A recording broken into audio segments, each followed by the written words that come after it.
Vamos agora para a palavra? Todos aí com os ouvidos atentos.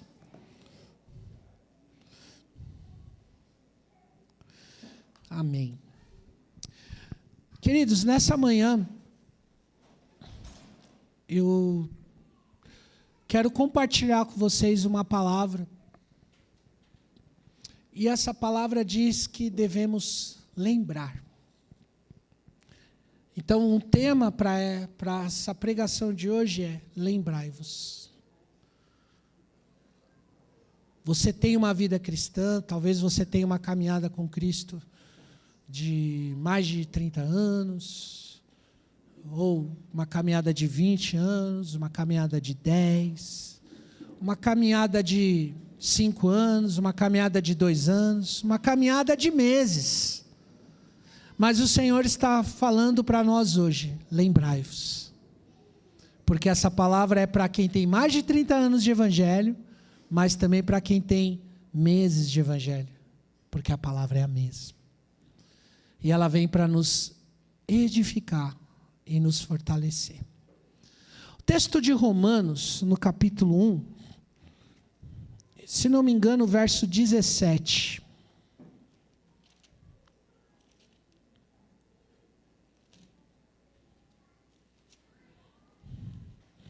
Um dos textos que nos faz lembrar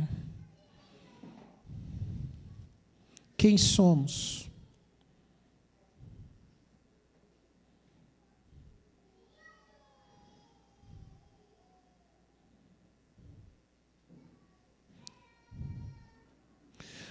Verso 16 e 17, primeiro 16. Diz assim: pois não me envergonho do evangelho. Porque o evangelho é o quê?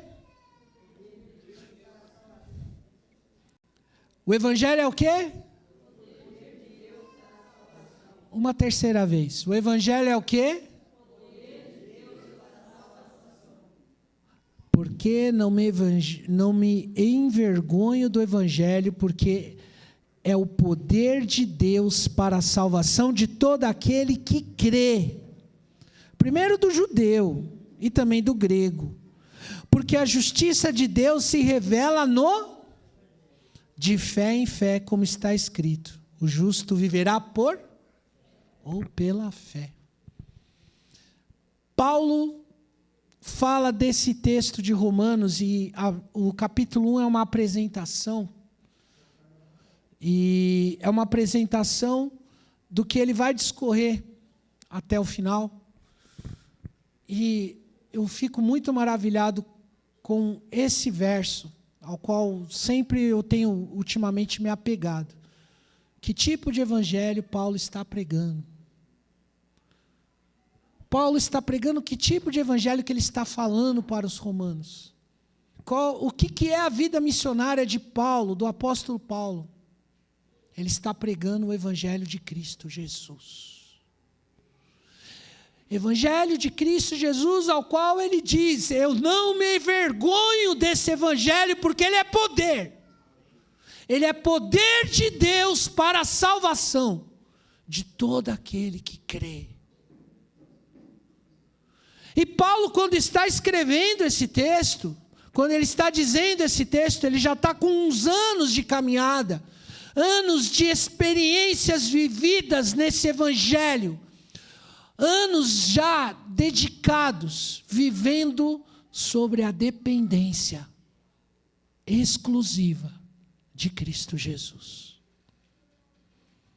Dependência essa que ele vai experimentando e entendendo cada vez mais que não tem como, só há um caminho. E por isso ele não tem do que se envergonhar. Pelo contrário, toda a glória ele expressa a ele. Porque ele reconhece que, como o verso 17 diz, porque a justiça de Deus se revela no evangelho, de fé em fé, como está escrito.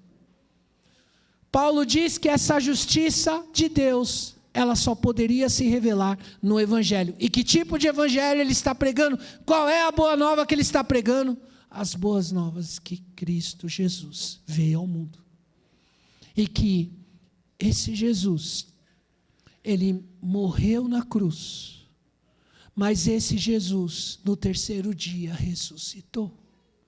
E que esse Jesus, pela fé de todo aquele que ouve essa pregação e que crê, sabe que morreu com ele na cruz, mas que agora vive para ele, porque agora pertencemos a ele. E é essa mensagem que Paulo passa a pregar. E Paulo é chamado para pregar aos gentios, para pregar a um povo que não conhece o Antigo Testamento, para pregar a um povo que não sabe dos costumes dos judeus, mas para pregar a um povo que vai conhecer o Evangelho pela graça. E essa graça é a graça que nos sustenta. E ele passa a ensinar isso nesse texto de Romanos. E a conclusão é: não me envergonho do Evangelho, porque é poder de Deus para a salvação de todo aquele que crê. E que a gente carregue isso. Lembrai-vos, igreja do Senhor Jesus. Lembrai-vos a qual Evangelho você foi chamado a viver. A qual Evangelho você foi chamado para depender. Um Evangelho que é pela fé, e não pela obra, e não pelo esforço seu, mas é tão única e exclusivamente na dependência do Senhor. Eu vou falar para vocês, jornada difícil, mas eu quero lembrai-vos do texto de Hebreus no capítulo 11. Vamos ver esse texto? Texto de Hebreus, no capítulo 11.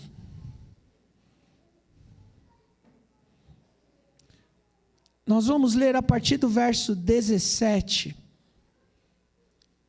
Vamos ver o 17, 18 e 19.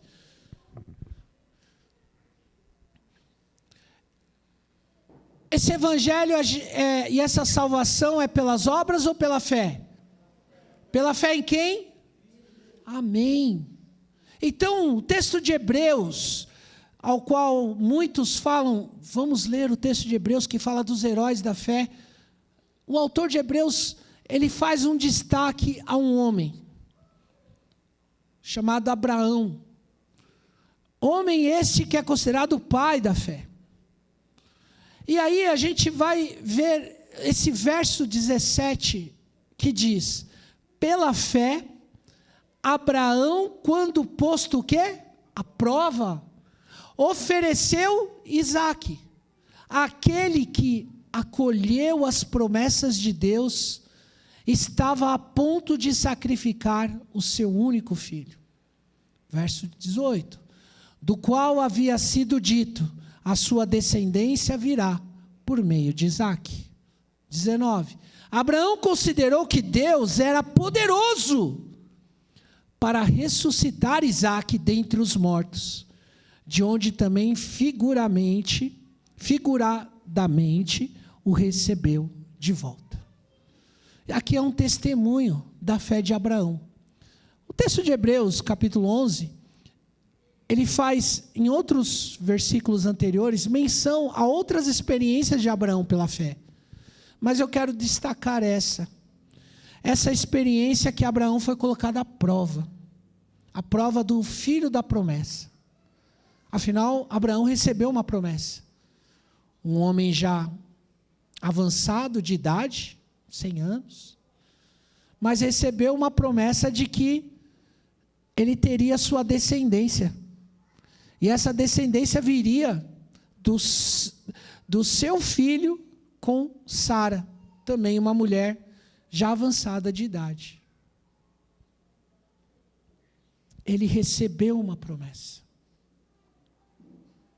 Mas essa jornada, e aí eu quero estender um pouco e trazer para os nossos dias hoje, é bonito a gente olhar esse texto e falar: que fé, como isso é um modelo que se concretizou e nos fortalece. Agora, queridos, isso é da noite para o dia? Ele recebeu uma promessa, a palavra está dizendo. Ele recebeu uma promessa. Mas como foi o desenvolvimento de Abraão? Ele titubeia, ele crê, ele permanece olhando para a promessa. Há alguns vacilos, alguns escorregões. Se a gente olhar para o texto de Gênesis capítulo 12, que começa a contar a história da vida de Abraão, a gente vai ver várias experiências de Abraão. Experiências dessas que Deus vai se revelando a Abraão e vai fortalecendo ele. Uma delas ele fala, olha, o filho que você vai ter, ao qual eu já te prometi, não é com outra, é com a sua esposa Sara. E é você que vai ser o... Então, algumas afirmações que Deus dá para Abraão, para que ele creia que Isaque é o filho da promessa. E a palavra diz que isso se concretiza. Isso realmente acontece. Abraão recebe Isaque, o filho da promessa. Só que eu quero ler com vocês agora Gênesis, capítulo 22, a partir do verso 1. Vamos lá para Gênesis, capítulo 22, verso 1.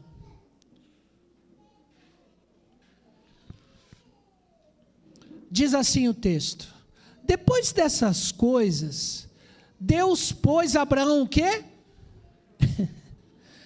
Vocês passam por prova? Pensa aí, olha para a vida de vocês passam por prova? Ou está tudo bem?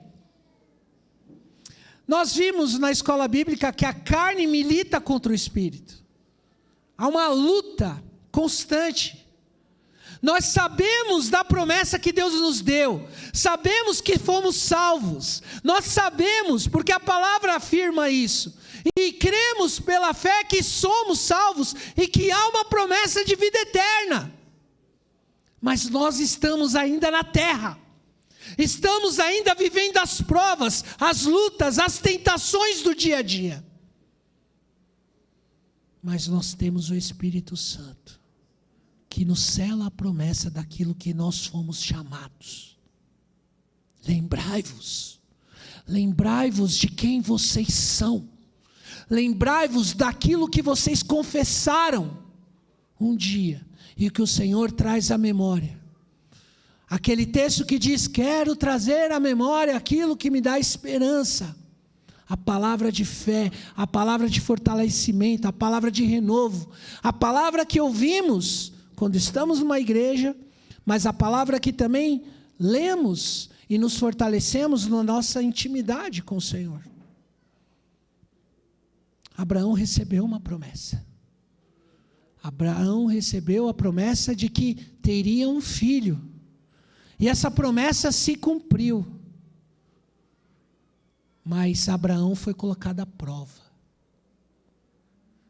E aí o texto diz, depois dessas coisas, Deus pôs Abraão à prova e lhe disse, Abraão,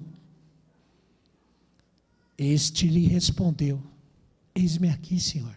Olha o relacionamento de Abraão com Deus. Eis-me aqui, Senhor. Deus continuou, pega o seu filho, o seu único filho, Isaque, a quem você ama. Você ama Isaque, eu sei. Você o amou muito. Ele é o filho da promessa. Ele é o filho que eu te prometi. Eu quero que você pegue ele. O filho da promessa, a quem você ama. E eu quero que você vá à terra de Moriá.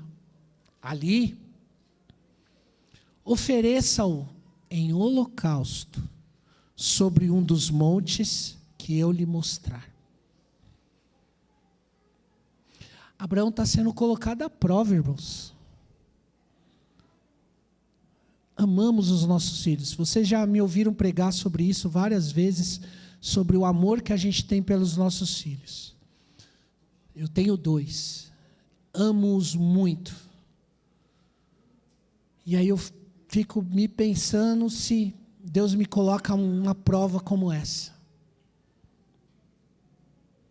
Mas existem outras provas, e eu quero que vocês lembrem-se da promessa que vocês receberam e de quem vocês são.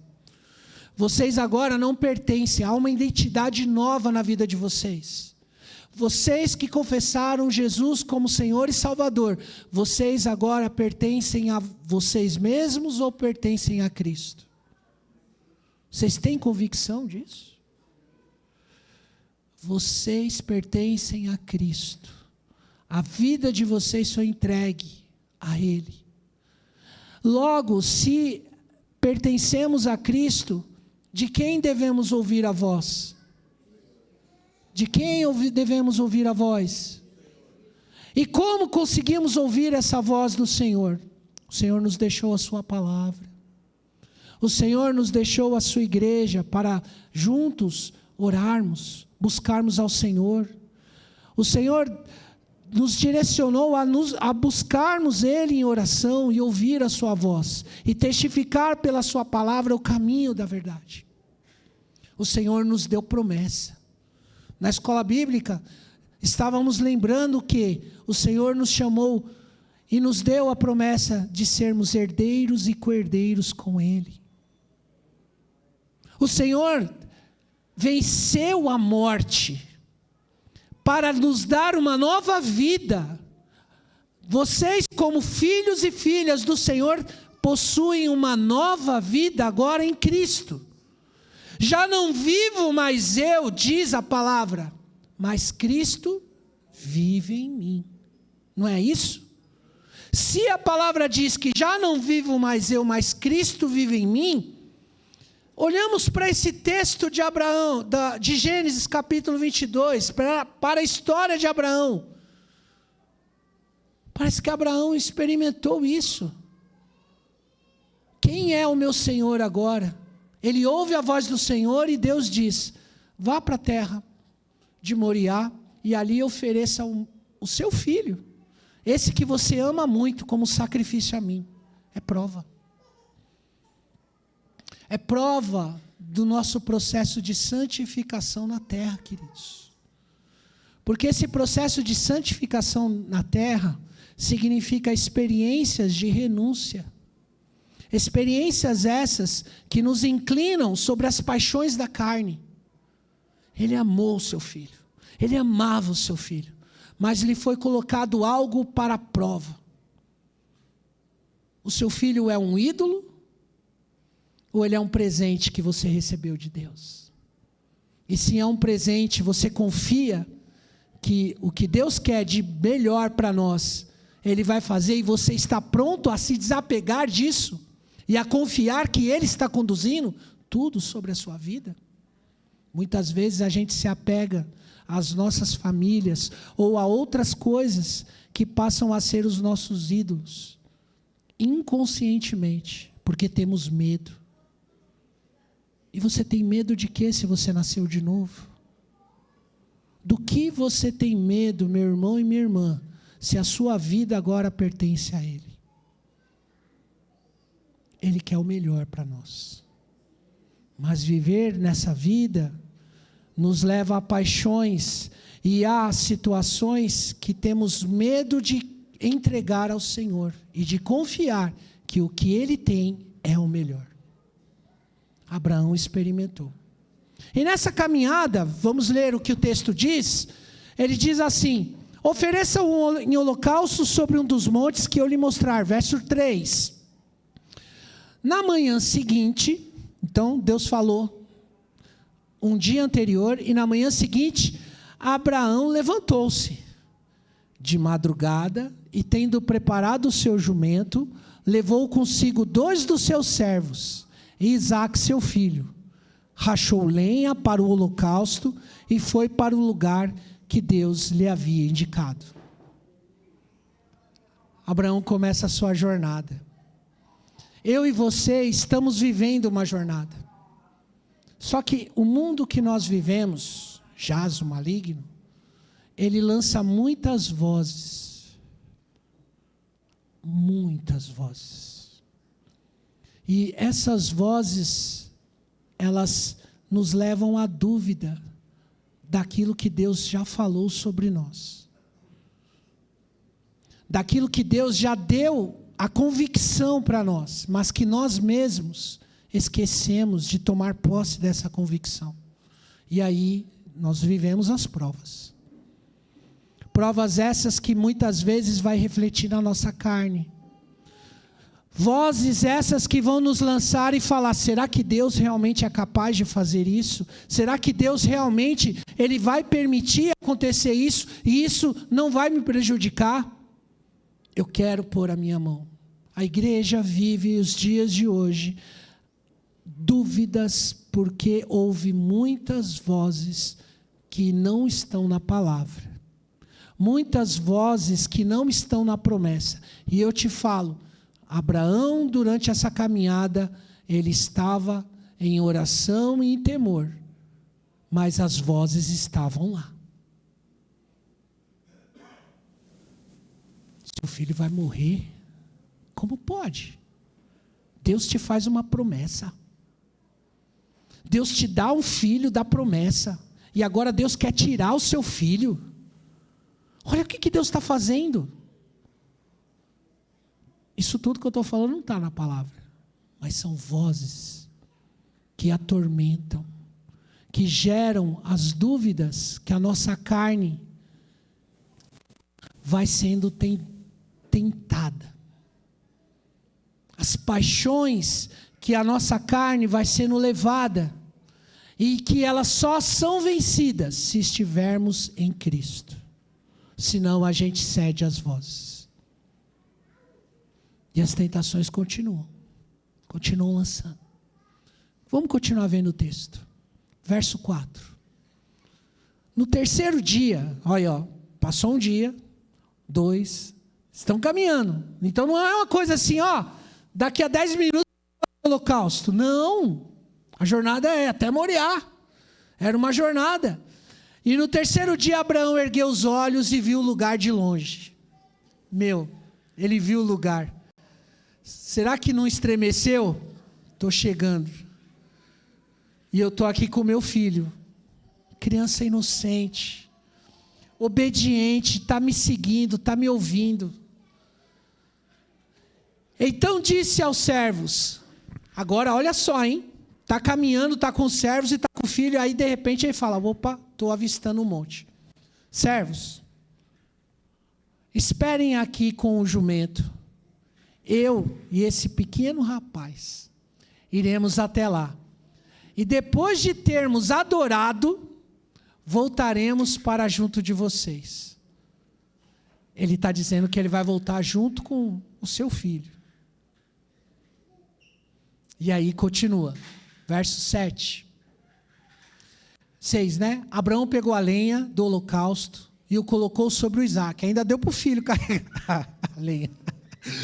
Ai, filhão, ó, põe aí essa lenha nas costas aí, vamos lá. E colocou sobre Isaque, seu filho. Ele, por sua vez, levava nas mãos o fogo e a faca. Assim os dois caminhavam juntos. Verso 7. Isaque rompeu o silêncio. Isaque ali pensando: estou aqui com meu pai, estou ouvindo, meu pai está me levando, eu sei como é o holocausto, eu já vi meu pai fazendo, agora ele está me levando para fazer num lugar longe, deixou os servos dele, estou entendendo nada, então eu vou precisar perguntar: papai, pai, meu pai. Abraão respondeu: eis-me aqui, meu filho. Isaque perguntou: eis aqui o fogo, eis aqui a lenha. Olha a pergunta inocente: mas aonde está o cordeiro para o holocausto? E aí vem as provas da fé. Abraão respondeu: Deus proverá para si o cordeiro para o holocausto, meu filho. E os dois seguiam juntos. Mas Abraão tinha recebido a resposta que o cordeiro para o holocausto era seu filho Isaque. Mas Abraão não quis falar nada ali naquele momento. Até que o Senhor falasse algo diferente. E ele continuou seguindo. Queridos, andar pela fé é um processo de fortalecimento que é diário. É um processo de conhecimento em oração e leitura bíblica. A gente tem feito isso no nosso dia a dia? Ou a gente tem continuado a seguir vozes? Muitas vezes ouvimos várias teologias ou coisas que falam, mas a gente tem tido esse momento de relacionamento com Deus diário. Ficamos buscando palavras de outros para tentar suprir as nossas necessidades, porque a gente não vai na fonte. É mais fácil perguntar para os outros do que a gente recorrer. É mais fácil pedir para outro orar por nós do que a gente mesmo falar com Deus. Mas eu sou indigno. Peraí, meu irmão, você é filho. A promessa que o Senhor deu a mim, deu a você também. Ou você não tomou posse? Você crê ou não crê? Eu creio, mas eu não tenho forças, porque a sua fé está abalada, meu filho. Porque você não tem tido relacionamento. Porque aquilo que você declarou que crê, você não tomou posse. Então você tem ouvido vozes. E essas vozes têm sido cada vez mais fortes na sua vida. Mas nessa manhã o Senhor coloca para você, tome posse. Porque a palavra dele é vida para você. Ela é lâmpada para os seus pés, é luz para os seus caminhos. Pastor Fábio não é luz para vocês. O pastor midiático não é luz para vocês. Jesus é a luz. Jesus é o caminho. Ele disse, eu sou o caminho, eu sou a verdade, eu sou a vida. Por que a gente precisa ouvir outras vozes se o que a gente tem já é suficiente? Porque parece que não é suficiente. E o Senhor está te dizendo isso. Eu sou suficiente. Ele deixou a palavra para que nós pudéssemos ler, meditar, buscar. Ele deixou sua igreja para que pudéssemos ter relacionamento com Ele, Jesus Cristo sendo cabeça. Mas você não tem força nem para ir na igreja mais. Você não tem força porque há tantas outras vozes, há tantas outras situações, mas eu tenho vergonha disso, mas eu não tenho força para isso, mas é que eu tenho que sair amanhã à noite, não, mas é que eu tenho algo à noite para fazer, e aí o horário não cabe na igreja, porque eu queria que o horário fosse tal. Você coloca tantas dúvidas, tantas vozes. Se tão somente você ouvisse o que a palavra diz e se submetesse, essas vozes teriam se dissipado. Mas essas vozes passam a tomar conta e você não tem força. Você quer, e isso é legítimo, mas você não tem força. Mas o Senhor te dá a palavra, e Ele faz você lembrar nessa manhã. O Evangelho é poder de Deus. O Evangelho de Jesus é poder de Deus para todo aquele que nele crê. O Evangelho é poder de Deus para você aprender a andar pela fé. E não para andar segundo as vozes. Porque a mídia, os midiáticos têm solução para tudo. Aparentemente. Mas a gente sabe hoje que a solução só há uma. Mas o fato é, você crê? Você crê? Você crê que o Evangelho é suficiente? Você crê que a palavra de Deus é suficiente para a sua vida? Verso 9.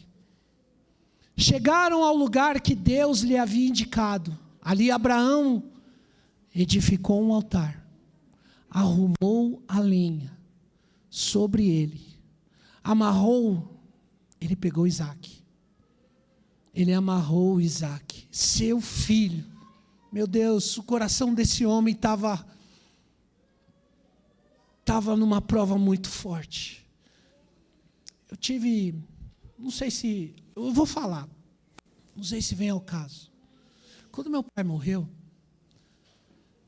eu passei um momento de muito aperto, assim, interno no meu coração. Eu estava me segurando bastante. Mas, ali no quarteirão da saúde, onde meu pai faleceu, eu tive o primeiro contato de vê-lo sem vida.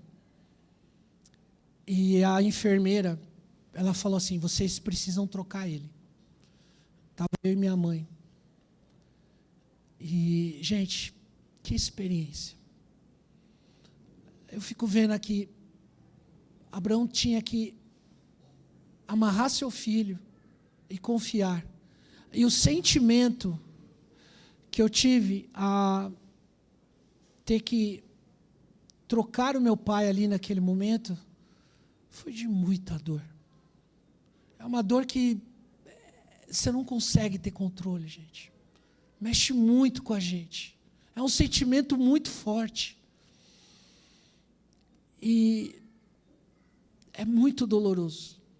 Então, eu olho para Abraão tendo que fazer o que está fazendo, eu fico imaginando um pouco pelo sentimento que eu passei.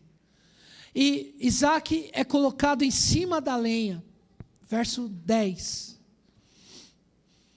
E estendendo a mão, então ele pega a faca, já decidido a obedecer pela fé, a obedecer uma palavra que o Senhor tinha dado a ele. Ele decidiu obedecer.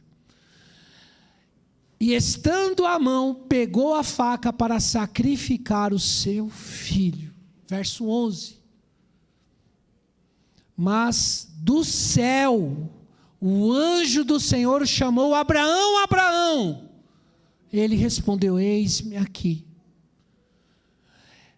Então lhe disse: não estenda a mão sobre o menino e não faça nada a ele, pois agora sei que você teme a Deus, porque não me negou o seu filho, o seu único filho.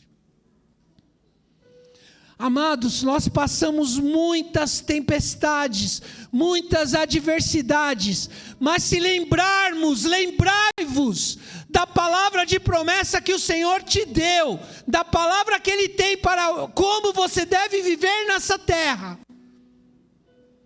você colherá frutos, seja aqui ou seja na vida eterna, mas você colherá frutos, e o Senhor te dará paz, porque Ele é um Deus de paz.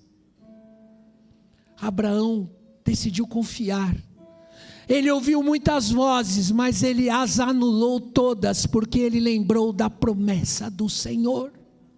Ele lembrou da palavra do Senhor, que é vida. E ele entendeu aquilo que ele ainda não havia conhecido, porque ele não era do tempo de Cristo. Mas daquela palavra que diz: já não vivo mais eu, mas Cristo vive em mim, que está para a igreja nos dias de hoje, para que aprendamos a lembrar e a viver segundo aquilo que a palavra diz e confiar, porque esse Deus que falou para que Isaac morresse, Abraão creu que ele podia ressuscitá-lo. Aonde eu tenho essa afirmação? Vamos lá para Hebreus capítulo 11, verso 17, 18 e 19, que diz desse herói da fé: pela fé Abraão, quando posto à prova, ofereceu Isaac, aquele que acolheu as promessas de Deus, estava a ponto de sacrificar o seu único filho. 18, do qual havia sido dita: a sua descendência virá por meio de Isaac. 19, Abraão considerou que Deus, que havia dito que era para ele sacrificar em holocausto, era poderoso até para fazer o quê? ressuscitar Isaque dentre os mortos, de onde também figuradamente o recebeu de volta. Ele creu. Eu vou matar, mas o Senhor pode ressuscitá-lo. Bendito seja o nome do Senhor. Então nessa manhã, o Senhor quer nos lembrar da palavra de vida. Não vivam um evangelho superficial, amados. Não vivam um evangelho por conta das muitas vozes que você escuta e das questões que às vezes as pessoas chegam para você. Você agora é de Cristo? Você agora fala que você pertence a Jesus e agora você não faz mais isso com a gente, você não faz mais isso, você não quer fazer mais isso, e aí para você não ficar de fora, você quer mostrar que você é melhor. Não, eu também faço isso, eu posso, mas você sabe que isso já não pertence mais. Esse tipo de atividade, esse tipo de coisa que já não agrada mais a Deus, não faz mais parte do seu relacionamento, mas você não quer perder as amizades. Você não precisa perdê-las, mas você não precisa agora deixar de ser quem você é. Há uma nova vida. E essa autenticidade é a palavra-chave para que você possa ajudar outras pessoas nas adversidades delas. Porque se esses seus amigos realmente amam você, eles vão amá-lo como você é hoje. E eles vão querer se aproximar, porque eles sabem que o que aconteceu com você é algo muito bom. O Elton estava pregando na quinta e o Elton falou o seguinte: uma das mortes dos mártires nos primeiros séculos, acho que no século II, a morte de Policarpo, de Esmina. Ele foi colocado à prova para que ele adorasse a outros deuses e não reconhecesse que Jesus era o seu Senhor. E aí ele dá a seguinte resposta: não sei quantos anos, mais de 40, ele chega e fala assim: eu tenho vivido todo esse tempo servindo a Jesus, e Ele nunca me fez mal algum. Não é agora que eu vou negá-lo. Testemunho de fé. Policarpo morreu pelo que ele disse e pelo que ele não fez, porque o mundo queria que ele fizesse. Ele não fez, ele morreu, mas eu creio que recebeu a vida eterna, porque ele não negou a Jesus, porque ele tinha uma palavra de promessa. Então, queridos, eu quero orar com vocês nessa manhã, para que vocês lembrem da palavra de promessa que o Senhor deu a vocês. Vocês não pertencem mais a vocês mesmos, vocês pertencem a Cristo Jesus. O Espírito Santo testifica em vossos corações quem vocês são. Vocês são filhos de Deus. Vocês morreram, mas vivem para Deus. Feche seus olhos. Pai querido, nessa manhã, ouvimos a Tua palavra, e estamos lembrando das Tuas palavras de vida eterna. Palavras essas que nos mostram e confrontam a vida que levamos. Muitas vezes uma vida medíocre, uma vida presa às paixões desse mundo. Mas o Senhor está nos ensinando e nos lembrando nessa manhã que podemos ter mais. Podemos viver a vida que Ele nos dá, a paz que excede todo entendimento, porque nós decidimos confiar e entregar a nossa vida a Ele, entregar a nossa família, os nossos filhos, os nossos entes queridos, as pessoas que amamos e desejamos bem nessa terra. Mas muitas vezes estamos muito presos às paixões, que nos fazem muitas vezes idolatrá-los mais do que deveríamos. Senhor, nessa manhã, nós estamos lembrando da sua promessa. Estamos lembrando, porque o Espírito Santo nos lembra quem realmente somos e para quem realmente vivemos. Vamos andar pela fé. Vamos andar conforme a palavra do Senhor tem nos dado e instruído. Vamos viver uma vida em Cristo Jesus. Ele é o meu Senhor, o meu Salvador, o meu libertador. Pai, conduz os meus irmãos e irmãs nessa manhã. Que essa palavra, Senhor, mexa. Que essa palavra sacuda. Que essa palavra gere um vigor novo. Transforme. Aviva. Fortaleça a fé dos meus irmãos nessa manhã, para que eles lembrem ao qual eles foram chamados, para qual missão, e não se envergonhem do Evangelho, porque experimentaram o poder de Deus que está nele, em nome de Jesus. Amém.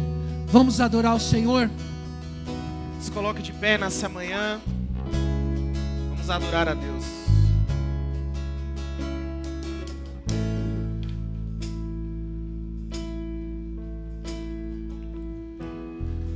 Doce presença, és meu abrigo, meu protetor, em ti confio. Mesmo sem ver, eu posso crer que tua promessa está de pé e irá se cumprir. Quem sou eu? Quem sou eu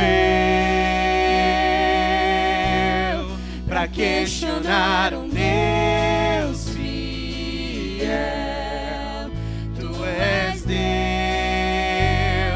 e tua palavra está de pé.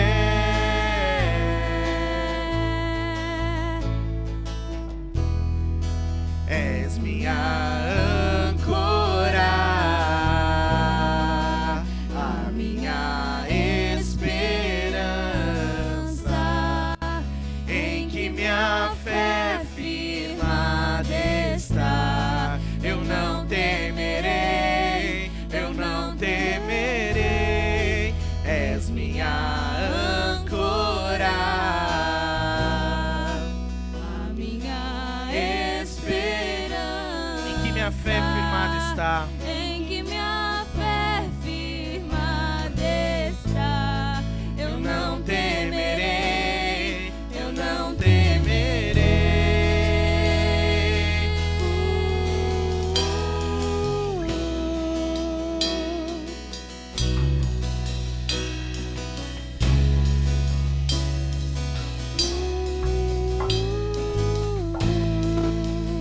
Doce presença. Doce presença, és meu abrigo, meu protetor, em ti confio. Mesmo sem ver, eu posso crer que tua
vale também estás.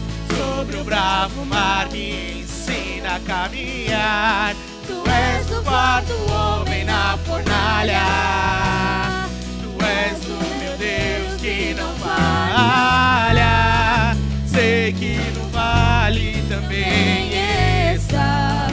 Sobre o bravo mar me ensina a caminhar. Tu és o quarto homem na fornalha. Tu és o meu Deus. Declare, sei que no vale.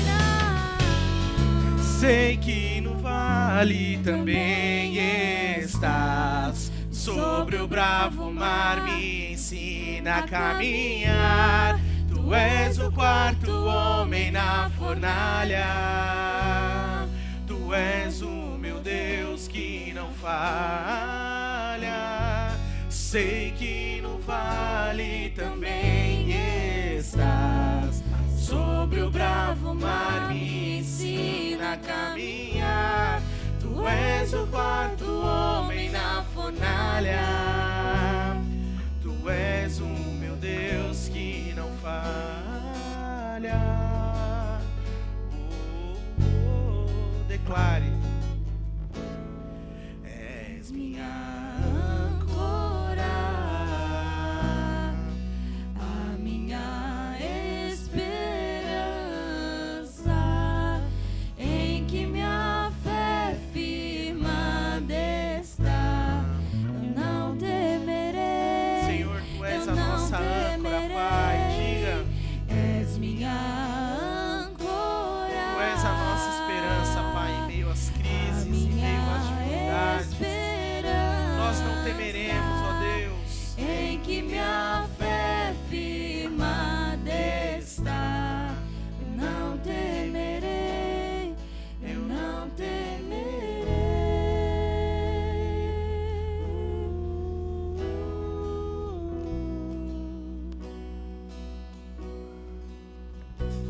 Amém, amados.